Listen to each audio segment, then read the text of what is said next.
Para quem nasceu nos anos 90 e no início dos anos 2000, sabe que o ato de assistir um filme não era algo tão simples como é hoje em dia, onde a gente entra em qualquer serviço de streaming, aperta o play e começa a assistir. Tanto é que eu sinto que a experiência de ver um filme em casa naquela época era até mais valorizada, não era algo tão trivial como é hoje, até porque as opções eram mais limitadas. Ou a gente ia ao cinema, coisa que, pelo menos na minha infância, era extremamente raro, ou esperava passar algum filme na TV aberta mesmo. Inclusive, eu era simplesmente fascinado por aquelas chamadas que compilavam os lançamentos da grade de filmes inéditos das emissoras.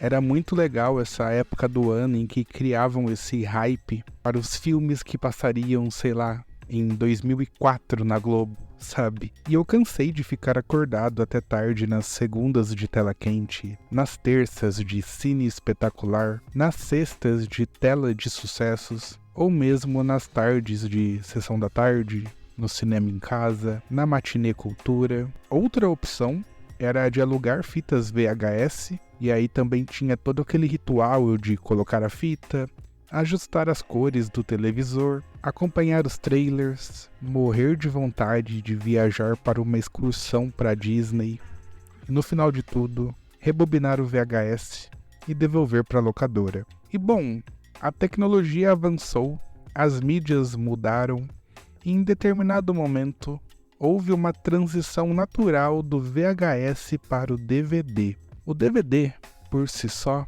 já apresentava diversas diferenças em relação ao VHS. A mídia era mais discreta, a qualidade de imagem e de som eram superiores, não precisava rebobinar ao final, mas o que mais me chamava a atenção quando eu era criança era que o DVD oferecia uma experiência muito mais interativa. Afinal, ele contava com o menu, uma tela inicial que, hoje em dia, não é tão aclamada, mas que já ofereceu experiências realmente criativas e que, na minha opinião, merecem ser celebradas. Por esse motivo, no vídeo de hoje, e sim, isso foi apenas uma introdução, eu vou falar sobre a arte perdida dos menus de DVD.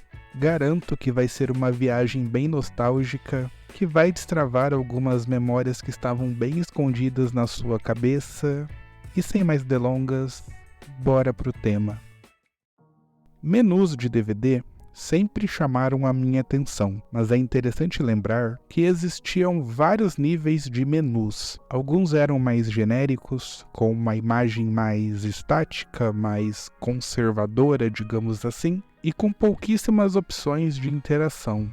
Esses menus geralmente eram limitados à seleção de áudio, legendas, ou escolher uma cena específica de um filme, mas dificilmente ia além disso. Por outro lado, haviam outros que já davam um show no quesito criatividade. Esses de fato apresentavam uma experiência interativa, com extras realmente interessantes e que serviam como um entretenimento complementar em relação ao filme. Vamos aos exemplos. Shrek 1 e Shrek 2 tinham dois dos meus menus favoritos de todos os tempos. O primeiro tinha uma sacada bem legal, pois ele começava com todos os personagens no pântano do Shrek, meio que quebrando a quarta parede, olhando pra gente, enquanto o burro ficava lá atrás pulando e pedindo para ser escolhido.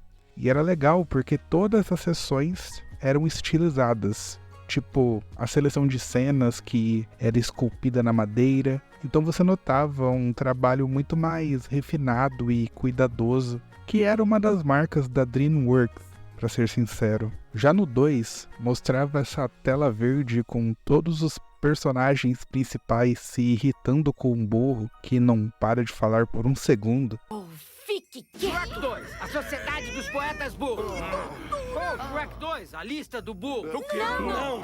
Que tal Shrek 2, Caçadores do Burro Perdido? E é muito bacana porque ele fica fazendo várias referências a filmes que na época eu nem entendia. Mas o mais marcante aqui é que os extras desse DVD eram muito legais.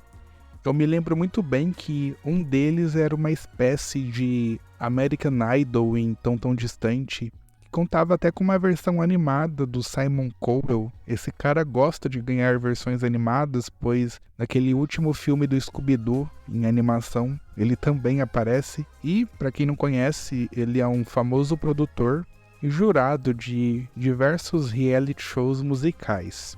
E esse extra em questão consistia em diversas apresentações musicais dos personagens naquele palco em que eles terminam o filme cantando Living La Vida Louca, lembram? Era bem legal, porque além das apresentações, né, que eram basicamente novas cenas, também era possível brincar de jurado, entre aspas, e votar na apresentação que você mais gostou. Era realmente diferente. Para falar a verdade, animações, de maneira geral, costumam se destacar nesse sentido. A do Procurando Nemo também é muito fofinha e criativa, pois mostrava os personagens interagindo com o menu, citando o menu, ou seja, eles meio que tinham uma consciência que aquilo era um menu de um DVD. E pelo menos aqui no Brasil, eu imagino que isso deva ter se repetido no mundo inteiro, eles utilizaram os mesmos dubladores do filme em si. Então você já colocava o DVD e já entrava muito mais no clima de Procurando Nemo, sabe? Cadê? Cadê? Ah, olha o menu. Eu sabia que estava por aqui. É mesmo? Outro exemplo legal que ilustra as diferentes formas de utilizar esse recurso do menu era do filme A Casa Monstro. Eu confesso que eu não gostava muito desse filme na minha infância, mas, revendo agora para poder fazer esse vídeo, eu percebi que no menu do DVD tinha um jump scare. E isso é meio sacanagem, mas ao mesmo tempo é um diferencial também. E meio que tem tudo a ver com o filme, sabe? E aí, saindo dos desenhos, eu me lembro de outros exemplos meio aleatórios, mas que me marcaram de certa forma. Eu me lembro que aqui em casa tinha um DVD do Seu Jorge com a Ana Carolina, de um show que eles faziam na época, que o menu era basicamente os dois quebrando a quarta parede e interagindo com o espectador de uma forma bem pessoal mesmo. Vai lá, rapaz. Tá esperando aí. Fica à vontade. Casa é sua.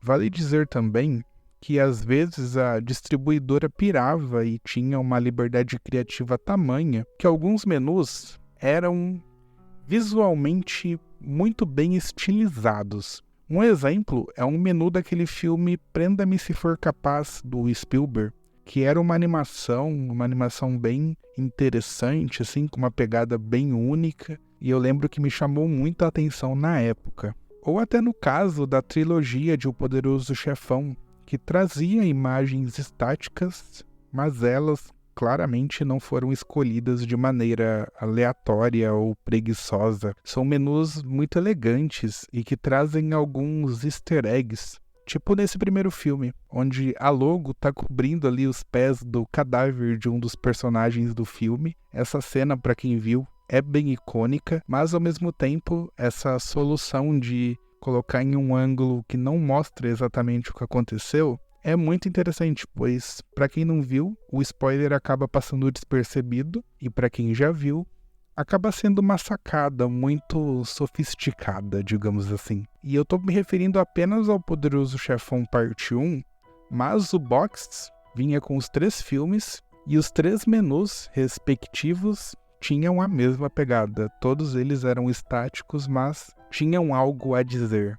E esses são apenas alguns menus que chamavam a minha atenção. Mas é importante dizer que todos esses exemplos também tinham algumas coisas em comum, que, no caso, eram os materiais extras. Eu já pincelei parte deles aqui neste vídeo, mas nesses DVDs também era bastante comum encontrar cenas deletadas, comentários do diretor, making-offs, storyboards, concept arts, trailers.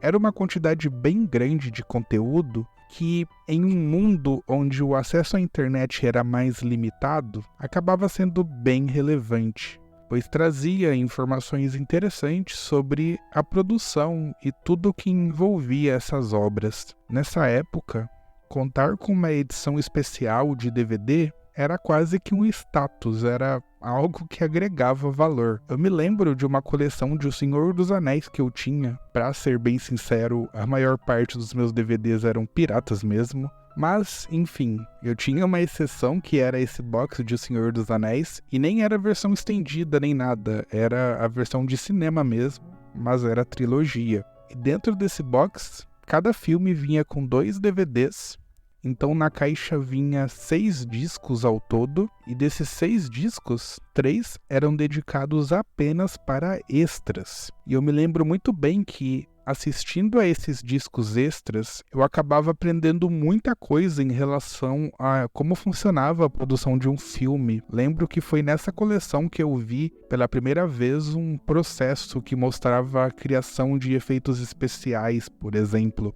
E isso era bem legal. E eu também não posso deixar de citar os famosos games que vinham nesses DVDs. Eu lembro que isso sempre me chamava a atenção. Eu já olhei várias vezes no verso da capa dos filmes para ver se tinha algum jogo incluso, e muitas vezes esse era um fator determinante para eu escolher um filme ou não. E os jogos, na maioria das vezes, eram experiências bem simples, com jogabilidade limitada, até porque eles eram feitos para que a gente jogasse com um controle remoto, né? O mais comum era encontrar jogos que, na verdade, era apenas um quiz do filme, ou um jogo da memória, por exemplo. Coisas mais simples. Eu odiava quando era quiz, não tinha graça nenhuma, mas um joguinho da memória eu já achava um pouco mais divertido. O DVD de Madagascar não me deixa mentir, pois eles conseguiram criar ali um jogo de fuga com os pinguins do filme para ser jogado direto no DVD. Ele era simples, bastava escolher os caminhos que os personagens deveriam seguir para chegar no objetivo final, mas ainda assim era bem criativo, era uma reprodução de uma cena do filme. Os gráficos não ficavam muito longe da versão de PS2 dos jogos de Madagascar, e dava para se divertir bastante. E eu também não posso deixar de mencionar os menus de DVDs piratas brasileiros. No caso, eram aqueles DVDs que condensavam diversos filmes em um único disco. Eu lembro muito bem, por exemplo, do Sessão Pipoca, que tinha diversos volumes. Acredito que esse DVD deve ter rodado o Brasil inteiro, e o mais clássico para mim era um que contava com os 4 primeiros filmes da Pixar, no caso Toy Story 1, Toy Story 2, Vida de Inseto, Monstros S.A.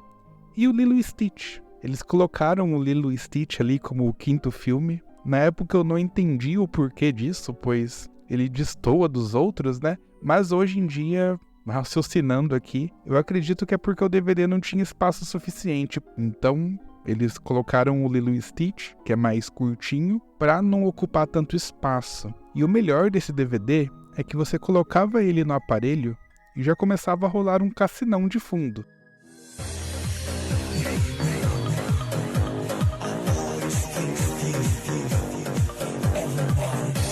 Isso é, no mínimo, genial. Tinha outro que era mais aleatório ainda, que se chamava Os Mais Procurados, que vinha com Stuart Little 3, o filme das Meninas Superpoderosas, Lilo e Stitch 2, Extreme Sport, que tá escrito tudo errado aí, e o Gostam Todos de Pateta. No caso aqui são 5, mas como tem 2 do Pateta, eu acho que eles consideraram como um só. E são curtas, né? Então não é exatamente um filme. E esse perde porque ele não tem cassino em sua trilha sonora. Aqui era só uma música genérica. Eu não posso esquecer de outro que eu sei que foi marcante para muita gente, que era uma coleção do Piratas do Caribe, que, se eu não me engano, vinha os 3 primeiros filmes da franquia, e isso me deixa muito estupefato até hoje, né? Como que eles conseguiram colocar 3 filmes tão longos em um único disco? Eu aposto que os filmes tinham a resolução da TV Tupi, só pode ser. Mas enfim, esses DVDs, eles tinham um menu bem simples, né, bem estático, com um wallpaper do Jack Sparrow de fundo. e tocava um remix da música Chumbo Quente no menu. Sai da frente, lá vem eles, minha gente. Agora o chumbo é quente, eles têm toda razão. Não fique aí se não... Que é uma música que faz alusão ao Velho Oeste, então não tinha nada a ver com pirata, mas mesmo assim combina, e eu nem sei explicar o porquê. E eu sei que essa música deve ter destravado memórias bem obscuras de muitas pessoas que estão assistindo este vídeo. Eu acho brilhante que essa é uma arte muito única dos DVDs e de alguns Blu-rays. Streamings não conseguem replicar aquela mesma sensação. E eu gosto da praticidade que o streaming nos dá, mas até hoje, quando eu coloco um DVD da minha coleção para assistir, como o de A Viagem de Chihiro, por exemplo, e isso aqui aparece em minha tela,